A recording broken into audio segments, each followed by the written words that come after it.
The Greek capital of Athens is being rocked with tear gas and stun grenades as rioters protest drastic budget cuts.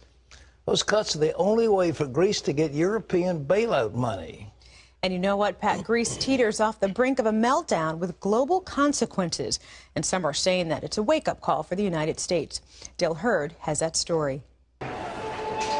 Rioters threw rocks and firebombs at police in Athens as a general strike against new austerity measures brought the country to a standstill. The new austerity drive, which will mean big cuts in government social spending, has led to more and more violence in the streets.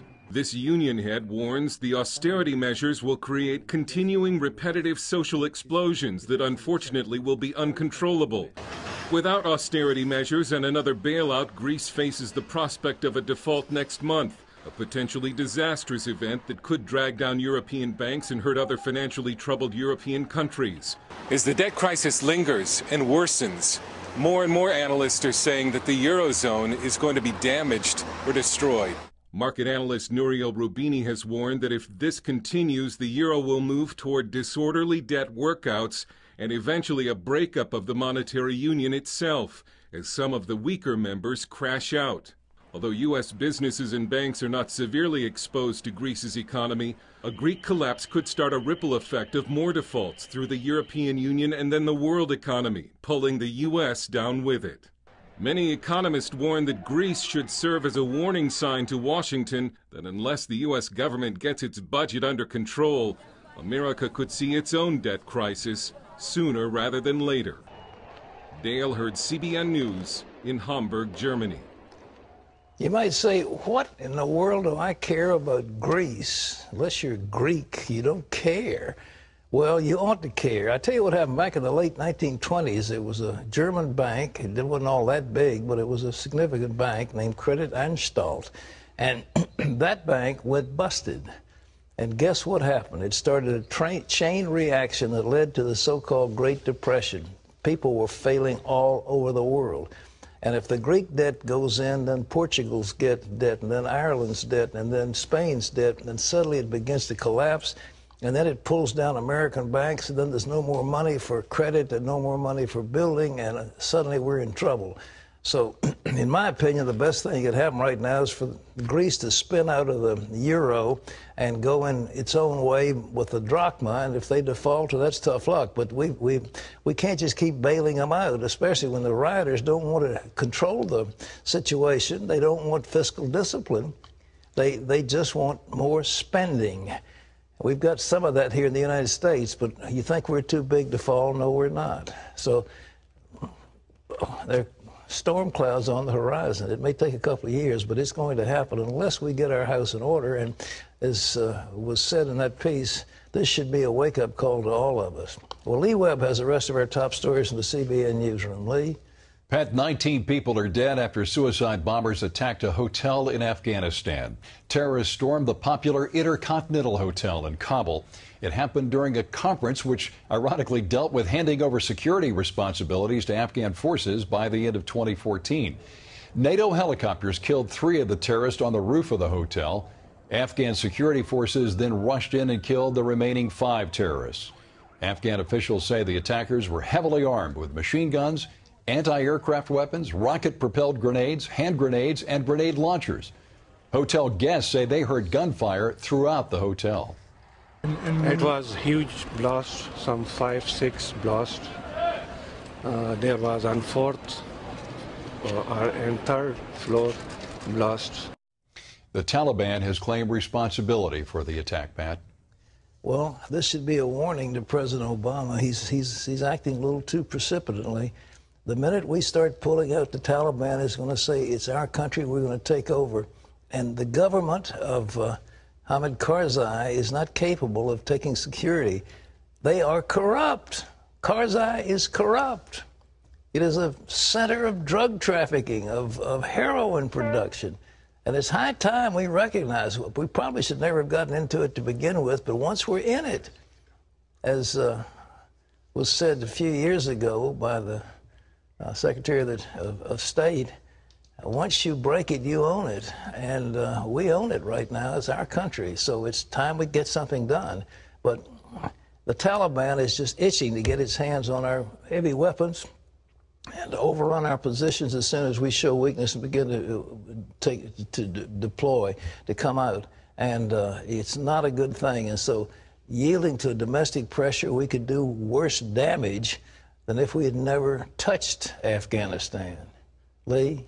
Pat, Iran says its missiles can reach Israel and U.S. military bases.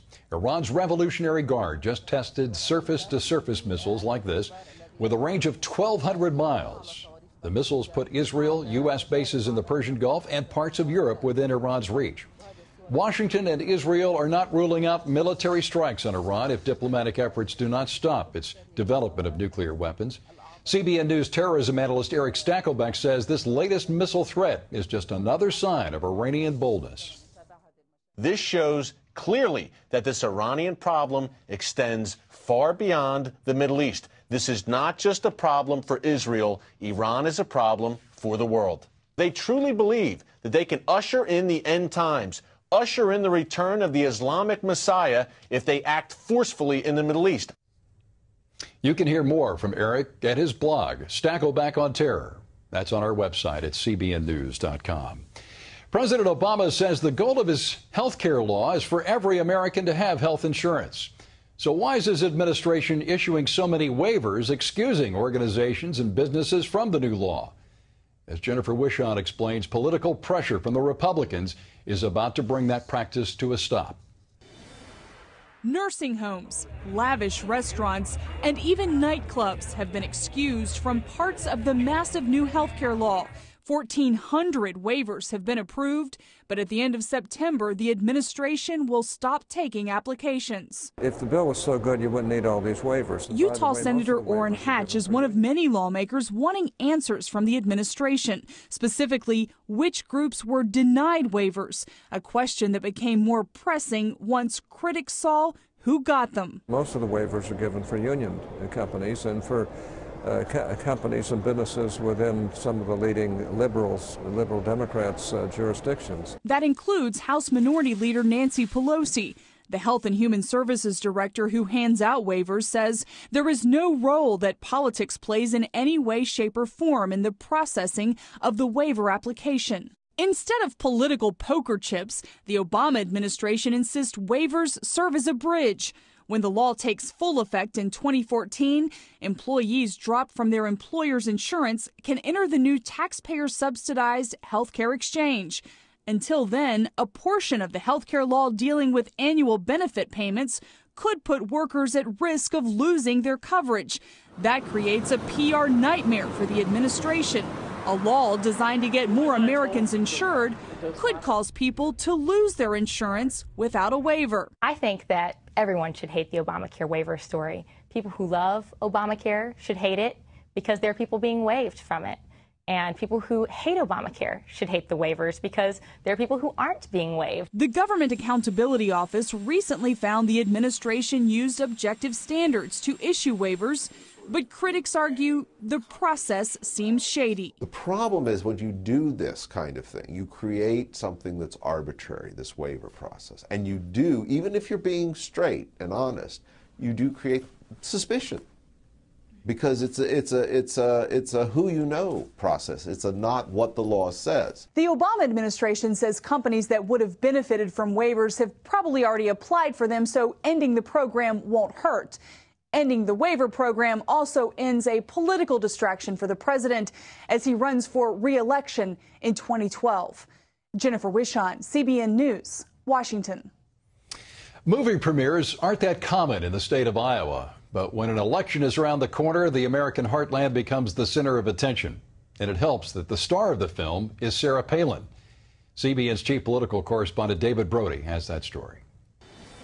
Signs and people lining the streets of Pella is an unusual sight, so you knew something was in the air. Then the star of the evening arrived. Fans reached for their cameras, hoped for a handshake, and supported Sarah Palin no matter what the media has to say. I don't get caught up into all the stupid hype, the bad things they want to say about her. I appreciate her conservative values, and she's a Christian. She was the CEO of 25,000 employees. The Undefeated portrays Palin as a tough-as-nails governor who faces constant criticism. Palin was not involved with the film at all. The director is simply a big fan. It was the pop culture, just vulgarity and violence against this woman that was just incredible. Paintings of her being crucified, paintings of her with her face ripped off, paintings of her with just all forms of just this physical violence. After the event, Palin mingled at a cookout with the locals and also got up close and personal with her fans. And I never thought you would pick Pella. Oh my goodness, we're so glad to be in Pella. I mean, all the places you could have gone. Oh, well, we're just so happy to get to be here, and it's wonderful to get to meet you here. Thank you for coming. And thank you. Talking. Thank you. God bless you. God bless you. Thank you. Besides her fans, the media also mobbed Palin. CBN News managed to get in there too, and she stopped to talk with us. Should all your critics see this movie? I think everybody needs to see this movie who are tired of what the media can do to a person's record and reputation in an attempt to destruct somebody's reputation. So will she put that reputation on the line again in 2012? Just her appearance in Iowa during campaign season is enough to start rumors. I think everybody's kind of lost track of her, but I think that it's going to revive it again. With her movie debut now in the books, the attention now shifts to whether or not she'll make her campaign debut anytime soon. And here's what we know. Absolutely nothing. And it's just the way Sarah Palin likes it. David Brody, CBN News, in Pella, Iowa. Stay tuned. Who says older folks aren't into the new social media? Pope Benedict used an iPad to send his first Twitter message. That's right, the Pope.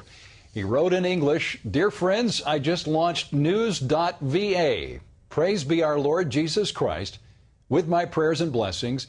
And then he signed the tweet using his Latin name. The Pope is also on YouTube, Facebook, and MySpace. Now, Pat, I know that our IT folks were preparing an iPad for you to use. Have you started using it?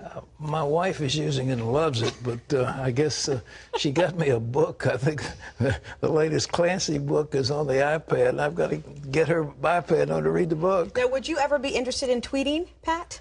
Not really, but I may have to. I mean, my dog is on Facebook. He's got almost 2,000 Facebook friends. What can I say? I mean, I got to keep up with Blue. You have to keep up with Blue. Absolutely. Somebody does. Okay. A New Mexico wildfire threatens the nation's top nuclear weapons lab, including a dump site with 20,000 barrels of plutonium-contaminated waste. Lab authorities say the dangerous materials are safely stored and that flames should not reach the barrels. Still, some fear the fire will send radioactive plutonium dust into the air. This fire started Sunday and is still out of control. It's destroyed around 30 buildings in the New Mexico countryside and has forced the evacuation of 11,000 Los Alamos residents.